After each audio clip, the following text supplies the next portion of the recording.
Hi guys, it's Isabella here from Snap Revise, and I'm going to share with you my top 5 tips for revising A-level geography.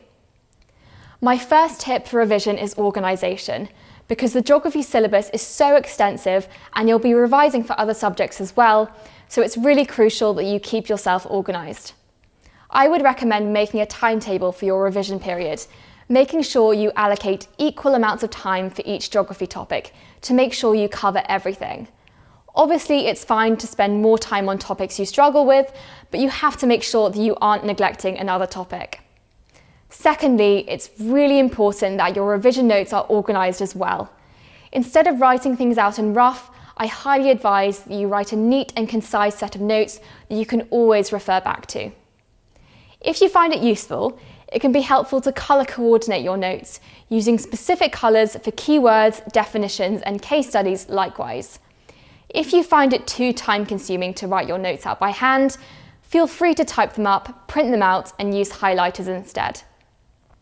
My third tip is to make sure you learn all your definitions. I would highly recommend creating your own glossary of keywords for both physical and human geography, separate from your notes. I would split up the glossary by topic and write out your definitions in neat. Making these notes will be an effective form of revision as well. Having this glossary will make it so much easier to test yourself and to find out what you do and don't know. My fourth tip is about how to revise your case studies.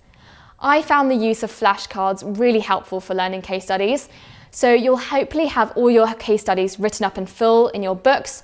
So when you make flashcards, make sure you're condensing the information and only writing out the most significant and important facts. For most case studies, you will have to analyse social, economic, environmental and political factors, so it's really helpful to assign a different colour pen or even a different colour note card to each factor, and this will help when you're making comparisons between case studies. Finally, my fifth tip is all about essay planning. When you're practicing writing those long essay-style questions, it's wasting time to write out each essay in full each time.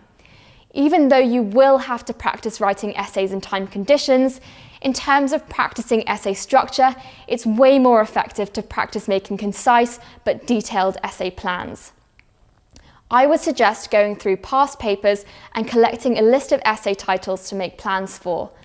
Then write out essay plans in bullet points, using subheadings to distinguish each paragraph.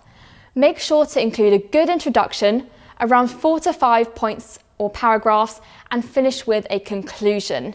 Each separate point should be in a new paragraph, and it can be helpful to use the structure of point, evidence, and then analysis, remembering to include case study materials to embellish these points where relevant.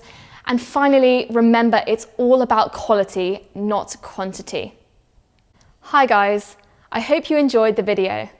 If you're looking for an amazing A-level geography resource, join me today in my series of engaging bite-sized video tutorials. Together, we will concisely cover all the important concepts required by your exam board specification, as well as practically applying what we have learned through exam-style questions, focusing on how best to structure your answers in order to maximise marks. See you soon, and together let's make A-level geography a walk in the park.